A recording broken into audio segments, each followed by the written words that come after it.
The next thing, and it'll be the last thing that we talk about, is last week, my family and I, last Tuesday, because Tuesday here, maybe where it is where you are as well, Tuesday's cheap night to go to the movies. Can't afford to go to the movies any night but Tuesday.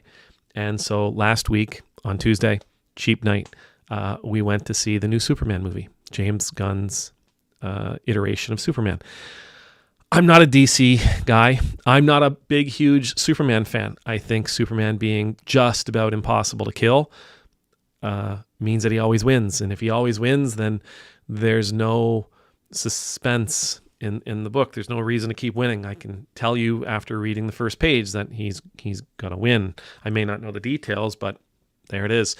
Anyhow, and he's so good, right? He's such a Boy Scout. He literally is. It is difficult to root for someone who is darn near perfect.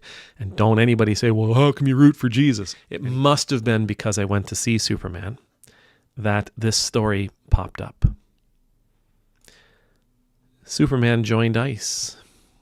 Dean Cain. Dean Cain became a spokesperson for ICE, and I think he's an auxiliary officer. Dean Cain, of course, played Superman in Lois and Clark. Lois and Clark, is that right? Back in the early 90s. He was good. He was great. He was like the perfect looking all-American boy hero. Lovely. It was great. It was a good show. I really enjoyed that show when it was on. And now he is a member of ICE, and this is one of the things he said. So he did a promotional video for them, by the way, where he wanted people to join, because ICE is doing a huge push to get as many new members as they possibly can. They're offering great big signing bonuses. They've got a budget that is just like, I think their budget equips, what did I read? Something like 90% of the world's militaries or something. It's crazy. Anyhow, what he says in his promotional video is, if you want to help save America, ICE is arresting the worst of the worst and removing them from America's streets. I liked that. I voted for that. They need your help. We need your help to protect our homeland and our families.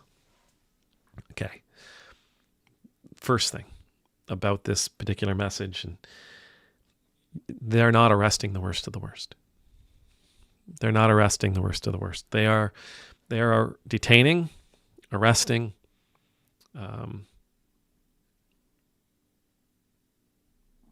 deporting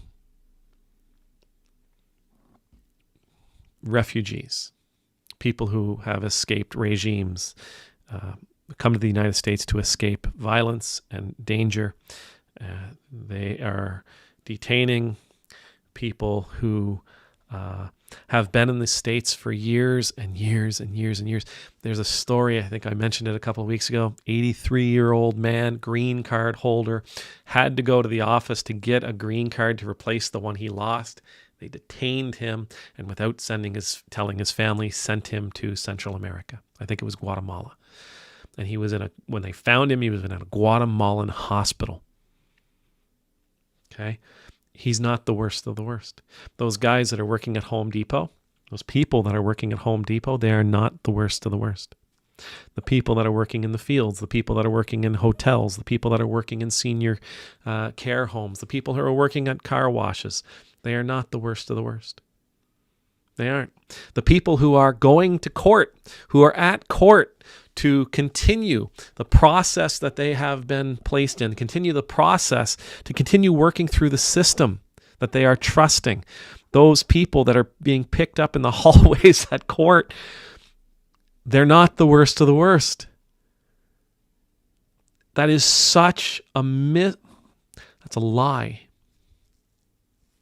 That's a lie. There are bad people who've come into the United States and they're doing bad things. No lie. No lie detected on that one. They exist. But they ain't going to court, right? They're not showing up in front of some judge saying, "Oh, listen, judge, can you let me go here? I got a drug deal down the road in like 20 minutes. Come on, can we speed this up?" No. They're not showing up to court. They're not in the system. They're not in process. They're not doing any of this legally. They certainly don't have green cards, right? The worst of the worst that Dean Cain here is talking about are their moms and dads with families who've spent decades living and working in the United States and paying their taxes and being, for the most part, law-abiding citizens. Yes, some of them have messed up here and there, but some guy that gets arrested on a pot charge 25 years ago, really? He's the worst of the worst? You can't find worse than that.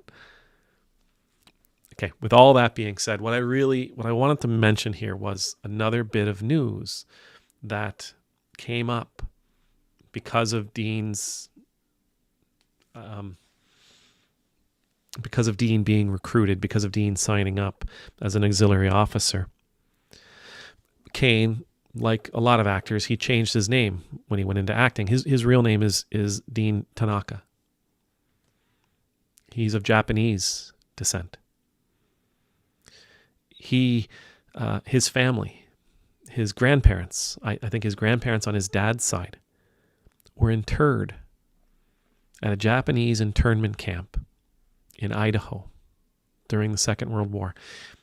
These were law-abiding citizens, law-abiding residents of the United States who were thrown into a prison camp, not because they violated a law, but just because they were Japanese, of Japanese descent.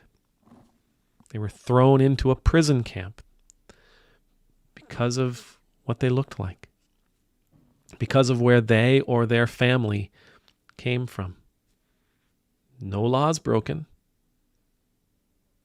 just racism applied. Racism and fear in motion. Leviticus tells us,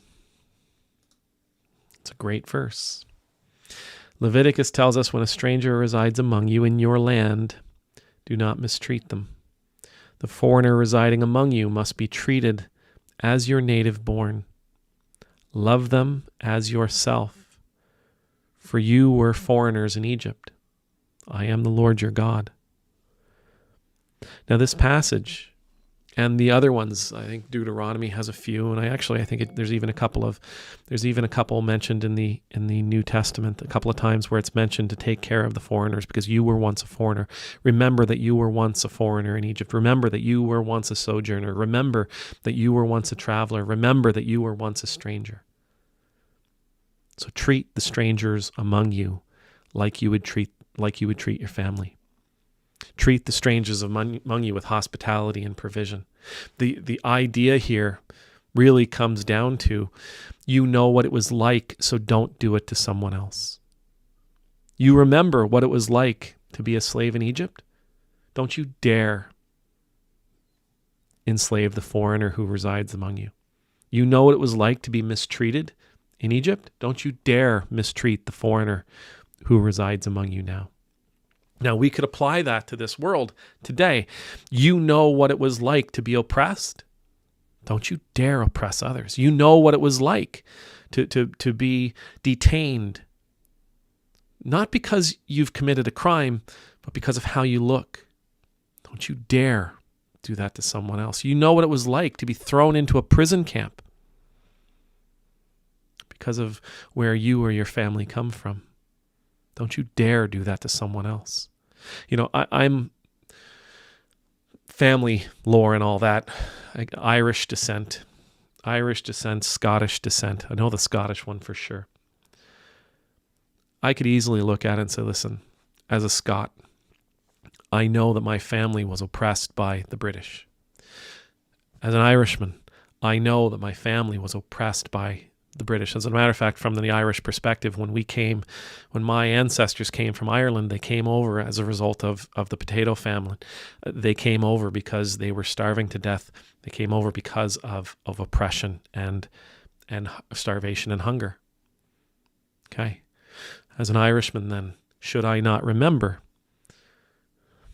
Don't you ever let somebody go hungry. You know what that did to your family. And don't you ever steal from someone, steal someone's ability to provide for themselves or their family or their community, because that's happened to you. Don't you dare. Don't you dare oppress someone. Don't you dare enslave someone. Don't you dare take on an authoritarian position over another person's life or people group's life, because you know what that was like. That passage from Leviticus is all about empathy. Don't do it to them, because you remember what it was like when it was done to you.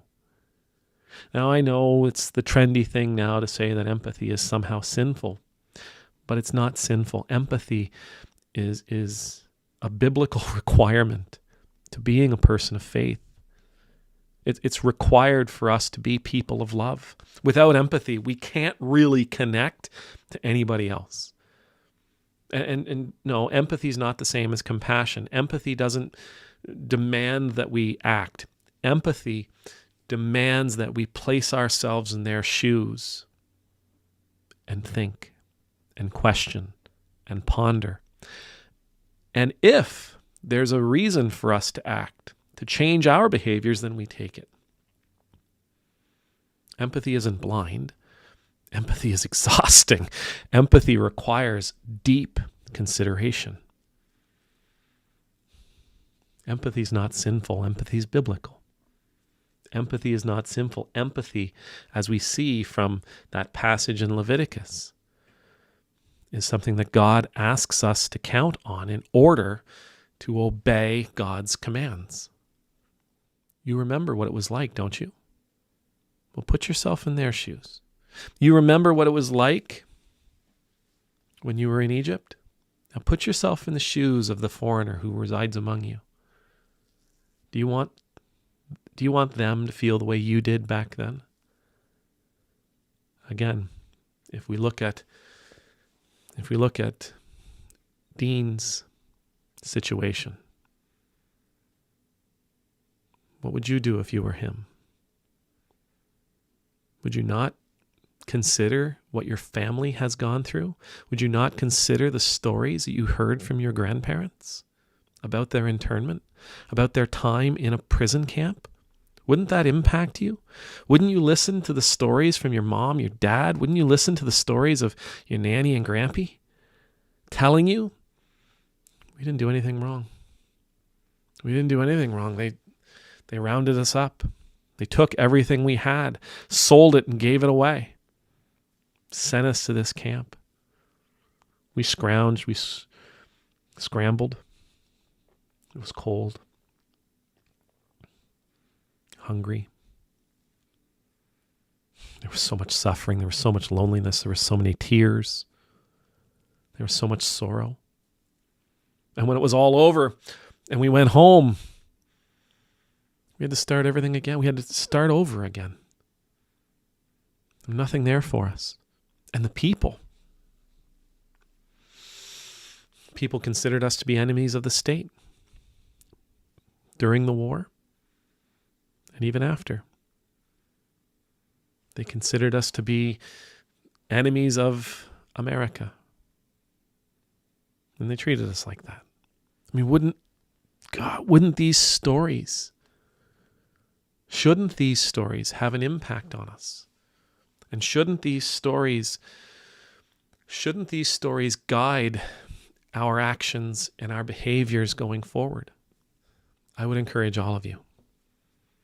Allow your empathy to guide and direct your words and your actions and your behaviors. Allow your empathy, what you know about other people and what they're going through, allow that to be a map for you, to show you where to move, how to move, to show you what to do. Let it be a guide to teach you how you are supposed to treat people. What a shame. What a shame it would be if we begin treating people in the same nasty, vile, evil, unjust, uncharitable, inhospitable ways that we've been treated. What an absolute shame. What a sin. If we aren't able to accept those words in Leviticus, asking us to remember where we came from before